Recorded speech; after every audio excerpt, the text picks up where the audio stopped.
ശരി, ഞാനൊന്ന് ബിന്ദുവിലേക്ക് വന്നു. ബിന്ദു, ഇപ്പോൾ നിങ്ങളുടെ 31-ാം ദിവസത്തിലെത്തിയിരിക്കുന്ന സമരം, നാളെ ഇപ്പോൾ തലസ്ഥാനത്ത് പൊങ്കാലയാണ്. അവിടെ മുഴുവൻ സ്ത്രീകളും അവിടെ പ്രാർത്ഥനയ്ക്കായി അവിടെ എത്തിയിരിക്കുന്ന ദിവസമാണ്. നിങ്ങളെ സംബന്ധിച്ച് നിങ്ങളുടെ പ്രാർത്ഥന എന്നുള്ളത് സർക്കാരിനോടുള്ള പ്രാർത്ഥനയാണ്. അതിൽ ഒരു തീരുമാനമുണ്ടാകുമെന്ന പ്രതീക്ഷയുണ്ടോ? കേന്ദ്രം ചില ഉറപ്പുകൾ നൽകി എന്ന് പറയുന്നു. ഇന്നിപ്പോൾ കേന്ദ്ര ധനമന്ത്രി പ്രതിപക്ഷ MP-മാർക്ക് ഉറപ്പ് നൽകി എന്ന് പറയുന്നു. കേന്ദ്രത്തിന്റെ ഉറപ്പിൽ എത്രത്തോളം വിശ്വാസമുണ്ട് ബിന്ദു?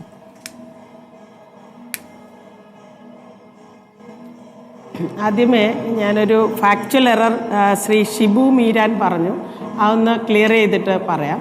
അതായത് കർണാടകത്തിൽ ജനുവരിയിൽ സമരം നടത്തിയത് AITUC അല്ല, CPIയുടെ ട്രേഡ് യൂണിയൻ അല്ല, അവർക്ക് അവിടെ യൂണിയൻ ഇല്ല. SUCIയുടെ ട്രേഡ് യൂണിയനായ AIUTUCയുടെ നേതൃത്വത്തിൽ ആണ് സമരം നടന്നത്. ആ സമരമാണ് ഒത്തുതീർപ്പുണ്ടായത്. ഈ കർണാടകത്തിലെ ഏറ്റവും വലിയ യൂണിയൻ, ആശാ വർക്കർമാരുടെ യൂണിയൻ AIUTUCയുടെ യൂണിയനാണ്, SUCIയുടെ ട്രേഡ് യൂണിയൻ്റെ യൂണിയനാണ്. അതൊരു ഫാക്ച്വൽ എററാണ്, അത് ഞാൻ തിരുത്താൻ ശ്രമിച്ചാണ്. പിന്നെ ഇവിടെ ചോദിച്ച ചോദ്യവുമായി ബന്ധപ്പെട്ട്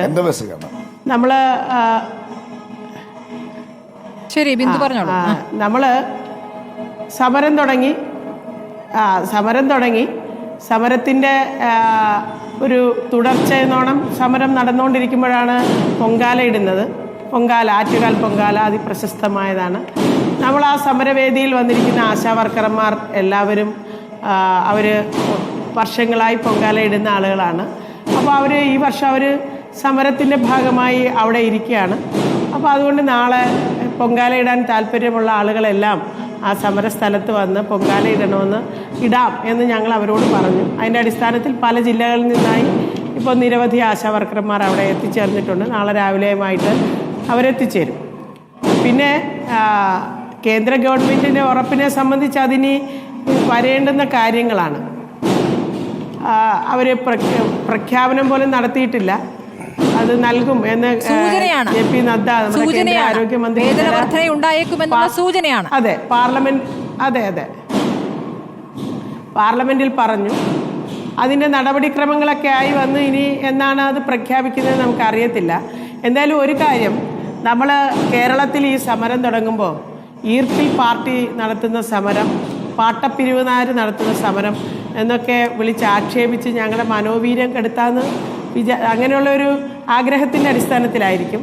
എന്തായാലും ഞങ്ങൾ ഈർക്കിൽ പാർട്ടിയാണെങ്കിലും പാട്ടപ്പിരിവാണെങ്കിലും നമ്മൾ നടത്തിയ സമരം ഇന്ന് ദേശീയ തലത്തിൽ പാർലമെൻറ്റിൽ വരെ ആ സമരം കൊണ്ടുവന്ന് എത്തിക്കാനും ഇന്ത്യയിലെ 10 ലക്ഷം വരുന്ന ആശാ സഹോദരിമാരുടെ വിഷയങ്ങളിന്മേൽ എന്തെങ്കിലും ഒരു അനുഭാവപൂർവമായ പരിഗണന ഉണ്ടാകും എന്നൊരു ഉറപ്പ് കിട്ടുന്നതിലേക്കും എത്തിക്കുവാൻ കഴിഞ്ഞു എന്നുള്ളതിൽ ഞങ്ങൾക്ക് വളരെ അഭിമാനമുണ്ട്, വളരെ സന്തോഷമുണ്ട്. കാരണം ഇന്ത്യയിൽ 10 ലക്ഷത്തോളം വരുന്ന ഈ സ്ത്രീ തൊഴിലാളികൾ എന്ത് തരത്തിലുള്ള തൊഴിൽ ചൂഷണത്തിനും സാമ്പത്തിക ചൂഷണത്തിനുമാണ് ഇരയായിക്കൊണ്ടിരുന്നത് എന്ന് ദേശീയ തലത്തിൽ കൊണ്ടുവന്ന് എത്തിക്കാൻ ഞങ്ങളുടെ ഈ ഈർക്കിൽ പാർട്ടി നടത്തിയ സമരത്തിലൂടെ കഴിഞ്ഞു എന്നുള്ളത് വളരെ വലിയൊരു കാര്യം തന്നെയാണ്. നമ്മൾ കേന്ദ്രം ഇപ്പോൾ തന്നിരിക്കുന്ന ഉറപ്പ് അത് നടപ്പാക്കി, അവരെ എന്തെങ്കിലും ഉറപ്പ് നൽകിയിട്ടുണ്ടെങ്കിൽ അത് നടപ്പായി കിട്ടിയില്ലെങ്കിൽ അത് നടപ്പാക്കിയെടുക്കാൻ കേന്ദ്രത്തിനെതിരെയും ശക്തമായി സമരം നടത്താം.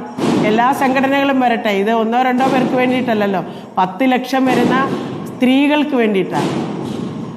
കേന്ദ്രത്തിൽ ഈ വിഷയം കൊണ്ടുവന്ന് എത്തിച്ചപ്പോൾ ആ വിഷയത്തെക്കുറിച്ച് ഒരു അഭിപ്രായം പറയാനെങ്കിലും കേന്ദ്ര സർക്കാർ തയ്യാറായി എന്നുള്ളത് ഞങ്ങൾ വളരെയധികം സ്വാഗതം ചെയ്യുന്നു. പക്ഷേ കഴിഞ്ഞ 31 ദിവസമായി ഈ സംസ്ഥാനത്തെ ഒരു തൊഴിൽ വിഭാഗം സമരം നടത്തിയിട്ട് ആ സമരത്തോട് മുഖം തിരിച്ചു പിടിക്കുന്ന, അല്ലെങ്കിൽ അതിനോട് അതിനെ പരിഗണിക്കാതിരിക്കുന്ന ഈ ഇടതുപക്ഷത്തിൻ്റെ നിലപാടിനെ എങ്ങനെയാണ് വിശദീകരിക്കേണ്ടത് ഞങ്ങൾക്കറിയത്തില്ല.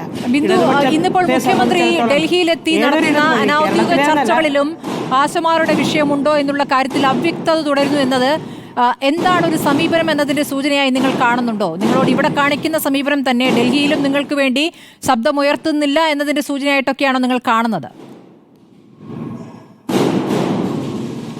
അല്ല, അതിനകത്ത് ഇവിടെ ശ്രീ അരുൺകുമാർ പറഞ്ഞതുപോലെ അതിനെക്കുറിച്ച് ഒരു വിവരവും പുറത്തു വന്നിട്ടില്ല. പിന്നെ വിഷയമടക്കമുള്ളതിന്റെ സൂചനകൾ വരുന്നുണ്ട്. നിങ്ങളുടെ വിഷയത്തിൽ സൂചനയില്ല. അത് തീർത്തും നിർഭാഗ്യകരമാണ് എന്നേ ഞങ്ങൾക്ക് പറയാനുള്ളൂ. പക്ഷെ മറ്റൊന്ന്, നമ്മളിവിടെ സംസ്ഥാനത്ത് ഇപ്പം നടന്നുകൊണ്ടിരിക്കുന്ന സമരത്തിൻ്റെ ഡിമാൻഡ് സംസ്ഥാന സർക്കാർ തീരുമാനിക്കേണ്ടുന്ന വിഷയങ്ങളാണ്. ഇന്ത്യയിലെ എല്ലാ സംസ്ഥാനങ്ങളിലും ഓണറേറിയം നൽകുന്നത് സംസ്ഥാന ഗവൺമെൻറ്റാണ്.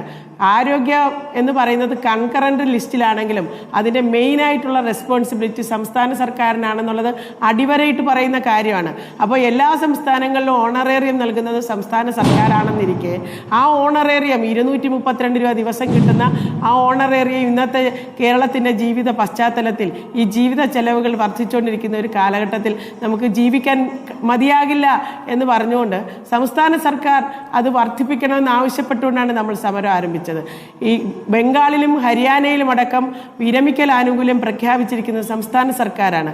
അത് സംസ്ഥാന സർക്കാരിന് നൽകാം എന്നുള്ളതാണ് അത് തെളിയിക്കുന്നത്. അപ്പോൾ സംസ്ഥാന സർക്കാർ ആ വിഷയത്തിലും ഒരു തീരുമാനം എടുക്കണമെന്ന് ആവശ്യപ്പെട്ടാണ് ഫെബ്രുവരി 10 ഞങ്ങൾ സമരം ആരംഭിച്ചത്. അപ്പോൾ അതിന് ബഹുമാനപ്പെട്ട മുഖ്യമന്ത്രി ഡൽഹിയിൽ പോകേണ്ടുന്ന കാര്യമില്ല എന്നുള്ളതാണ് ഞങ്ങളുടെ അഭിപ്രായം. ഇവിടത്തെ സർക്കാർ പ്രതിനിധികൾ ചർച്ച ചെയ്ത് പരിഹരിക്കാവുന്ന വിഷയമാണ് നമ്മൾ ഉയർത്തിയിരിക്കുന്നത്.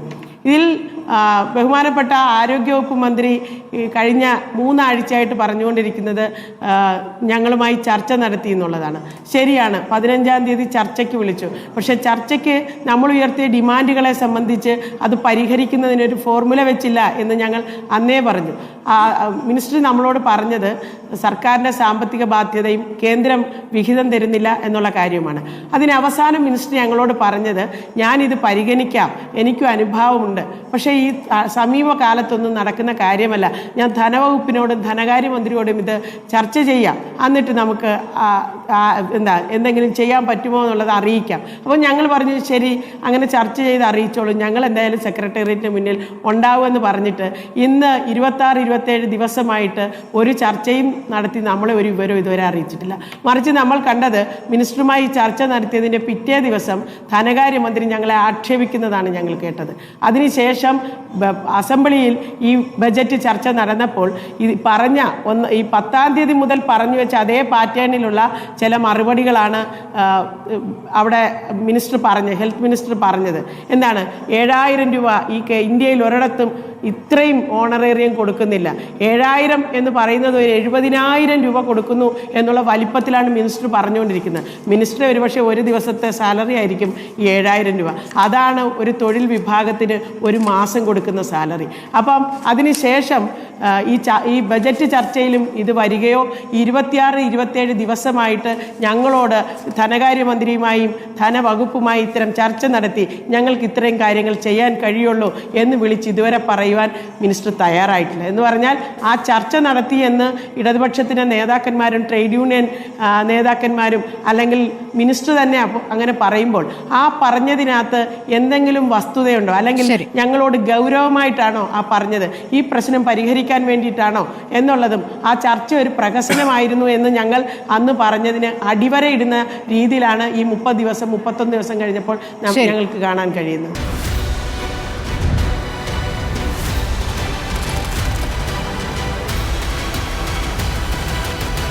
Debate with Smriti Parithikar.